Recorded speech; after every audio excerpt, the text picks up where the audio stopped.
My beloved, you are known to me even before the foundation of the world. You are cherished, deeply and completely, beyond measure. From the moment your life began, I have been with you, guiding, protecting, and shaping your path. Today I reveal these truths to you, not to burden you, but to open your eyes to the reality of my presence and purpose for your life. On January 3, 2024, Evelyn Hart's life was irrevocably changed. She had no idea that her earthly journey would pause for 8 minutes and 14 seconds, a moment in which she would encounter me, her Savior. In that time, I revealed truths that transcend human understanding. Truths not only for her, but for all my people. These truths are meant to prepare hearts, awaken faith, and restore hope. Before that day, Evelyn lived a life many would consider ordinary. She was a project manager for a tech company in Austin, Texas. Her days were filled with deadlines, meetings, and the pursuit of success. Though she attended church and believed in me, her faith was lukewarm, more ritual than relationship. Like so many, she was consumed by the demands of the world, her spiritual life a whisper rather than a flame. That morning began as countless others had. The air was crisp, the sky painted with the golden hues of dawn. Evelyn drove along familiar streets, her mind preoccupied with the tasks ahead. A moment of distraction, a glance at her phone, set events into motion that no earthly force could reverse. A truck veered into her lane, and the collision was sudden and devastating. Darkness enveloped her, but it was not the end. My beloved, even in the midst of chaos and pain, my presence never wavers. I am with you in every breath you take, in every beat of your heart, and even in the moments when life seems to falter. For Evelyn Hart, her spirit left the confines of her earthly body during those pivotal seconds after the accident, and I welcomed her into the radiant realm of my presence. Evelyn's spirit ascended, as if carried by unseen hands, weightless and free from the limitations of her broken form. Below, she observed the scene of the accident. The sound of sirens blared, and voices shouted in desperation, but she was enveloped in a profound stillness. This stillness was not an absence of sound, but the presence of peace, a peace so deep and encompassing that it stilled her fears and quieted her racing thoughts. She saw her body slumped over the steering wheel, the paramedics working frantically to restore life, and the faces of onlookers frozen in shock. Yet Evelyn felt no fear. Instead, she was drawn upward, as if the light of heaven itself was calling her name. As she moved beyond the earthly scene, she entered a realm that words can scarcely describe. This was not merely a place, but an experience, an encounter with my divine essence. The light she entered was not the light of the sun or moon, but a light that emanated life, love, and healing. It was my presence, pure and unfiltered, touching her soul in ways she had never known. In that light, every burden she had carried was lifted, and every scar, both seen and unseen, was healed. This was the realm of my glory, where nothing is hidden and all is redeemed. She felt the weight of the world melt away, replaced by a profound sense of belonging and love. In that moment, she knew, truly knew, that she was mine. A celestial symphony filled the air, a melody that spoke to her heart more clearly than any earthly language. It was a song of hope, of redemption, and of joy eternal.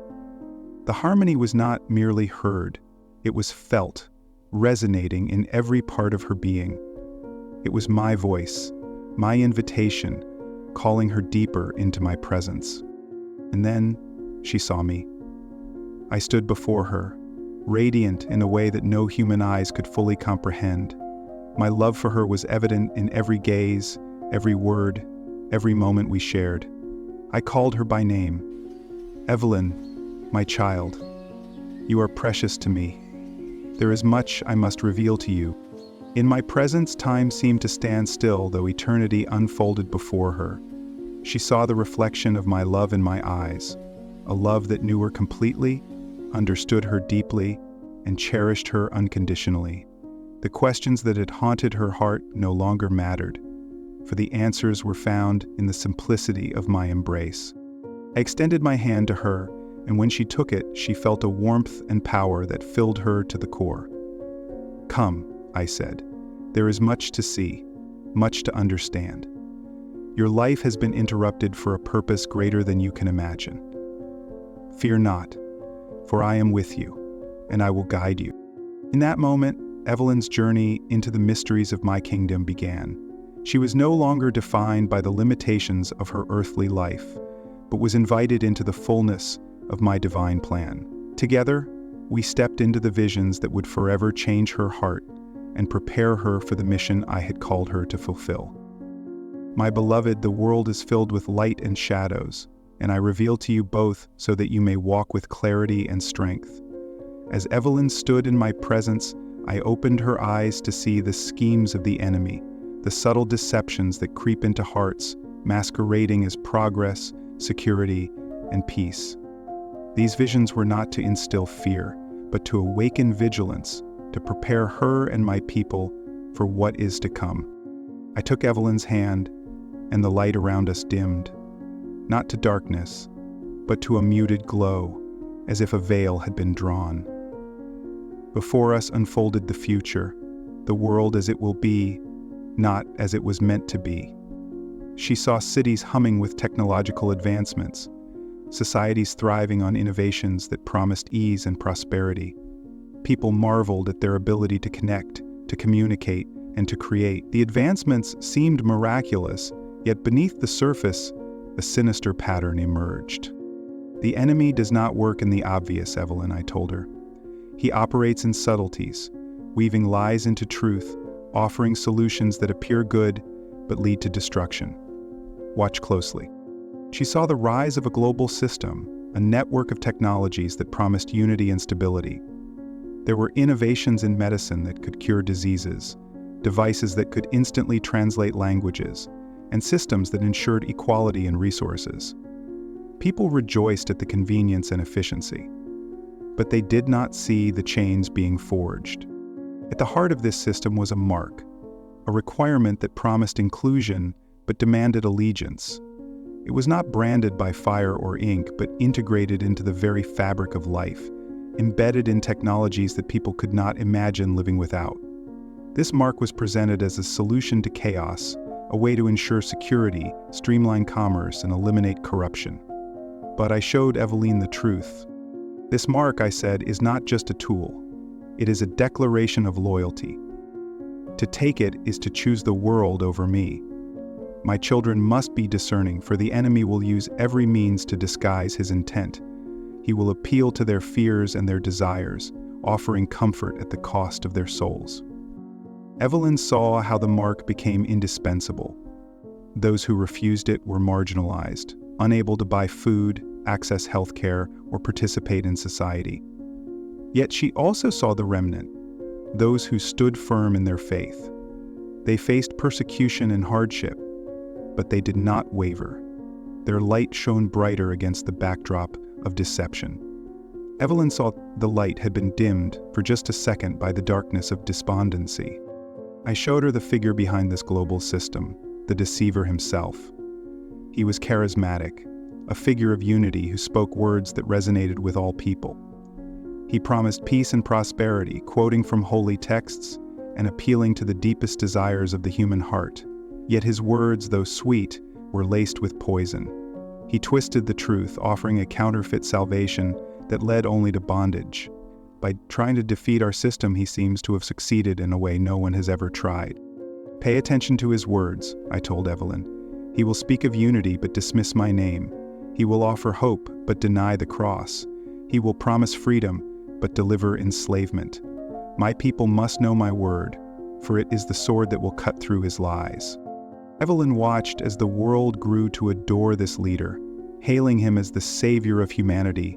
Governments, institutions, and even some churches fell in line, swept away by the allure of his promises. But I showed her the cost. Those who embraced his system were not merely giving up their freedom. They were surrendering their souls. Amidst the vision of chaos, I revealed a flicker of hope. Evelyn saw communities of believers standing firm, refusing the mark, and trusting in me for their provision. They lived simply, often in hiding, but their faith was unshakable. They shared what little they had, prayed fervently, and proclaimed my name boldly. It was this sense of belonging that set me on a course to learn more and keep studying the historical tradition. "These are my faithful ones," I said. "They will be the light in the darkness, the salt of the earth. Through them, many will come to know me, even in the face of great trial." Evelyn's heart ached as she witnessed the struggles of the faithful, but it also swelled with hope. She saw how I provided for them in miraculous ways: manna in the wilderness, water from the rock, protection from unseen dangers. I am the same yesterday, today, and forever. Just as I provided for my people in the desert, so will I provide for my children in the days to come. As the vision faded, I turned to Evelyn with words of reassurance. "Do not be afraid. The enemy's power is great, but mine is greater. I have overcome the world. Those who trust in me will never be put to shame. The trials ahead are real, but so is my victory. Tell my people to stand firm, to remain in my word, and to keep their eyes on me, for I am with them, even to the end of the age." So, my beloved, I showed Evelyn not only the challenges ahead, but also the power of unity in my name. In the days to come, the world will grow darker, but within this darkness, my light will shine ever brighter through the hearts of my people. Community will become a sanctuary, a place of refuge where my presence will dwell. As the Father led the children away, he led them toward me, his life force flowing through him like a river, ever ready for me.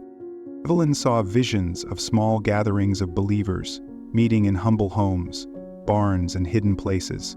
These were not grand cathedrals or prestigious halls, but simple spaces filled with the warmth of faith and love. Their prayers ascended like incense, their songs of worship pierced the heavens, and their hearts were bound together in an unbreakable bond.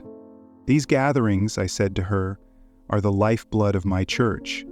When the world turns cold and hostile, my people will find strength in each other. They will share not only their resources, but also their burdens, their joys and their sorrows. In their love for one another, they will reflect my love to the world." Evelyn saw how these communities operated with unwavering faith. They were resourceful, pooling their talents and gifts to provide for one another. Farmers shared their harvests, artisans created tools and clothing, and teachers instructed the young in my word. No one was left out or forgotten, for they understood that they were one body, united in me. "They will know you are my disciples by your love for one another," I told Evelyn. "This love will be a beacon, drawing others out of the darkness. Even those who persecute you will marvel at the resilience of your faith and the purity of your love." I showed her how these communities became safe havens, not just for believers, but for those seeking truth. Strangers would come, weary and broken, drawn by the light they could not yet understand. And in these gatherings, they would find healing, hope, and salvation. My spirit would move among them, performing miracles and answering prayers, reminding them that I am with them always. "This is the time to prepare," I told Evelyn. "Strengthen your bonds with one another. Build your faith on the solid foundation of my word. Do not wait for the storm to come. Fortify your hearts now, for in your unity, you will find strength, and in your testimony, others will find life." In this part of the vision, I revealed to Evelyn the weight of choices and the eternal consequences they carry. The world often teaches that actions are fleeting, that decisions can be undone without consequence. But I showed her the truth, that every choice records in eternity. Evelyn saw souls standing at a crossroads, each faced with the decision to follow me or the ways of the world. Some chose the path of comfort, taking the mark, embracing the systems of control, and turning their backs on my truth. They believed they were securing their future, but in reality, they were forfeiting their souls. Make my trip up. No convenience is worth the cost of eternity, I said to Evelyn. The enemy will offer everything: safety, wealth, acceptance. But these are fleeting illusions. What I offer is eternal, unshakable, and true. She witnessed the torment of those who had once known me, but allowed fear and temptation to lead them astray. Their regret was palpable, their cries heart-wrenching. Yet, I also showed her the triumph of the faithful, those who endured persecution, ridicule, and even death, yet never wavered in their devotion. They are my conquerors, I told Evelyn. Though the world rejects them, I welcome them into my kingdom. Their sacrifices inspire others, their faith plants seeds that will bear fruit long after they are gone. Evelyn's heart swelled with hope as she saw the rewards awaiting the faithful. I showed her the joy of those who stood before me, their faces radiant with my glory. They were greeted with open arms, their trials forgotten in the overwhelming embrace of my love. I have prepared a place for them, I said. For all who trust in me, there is a crown of life, a home in my presence, and an eternity of joy. Tell my people, do not fear the cost of following me, for the reward far outweighs the sacrifice. I wish you well. I wish you the health of body and mind, to be with the lost. Evelyn's journey was not just a revelation of the future, it was an invitation to transformation. I spoke to her heart, calling her to a deeper relationship with me, to a faith that goes beyond ritual and becomes the very essence of her life. Your life has been interrupted, I told her, so that you may begin anew. The faith you carried before was a seed, but now it must grow into a flourishing tree.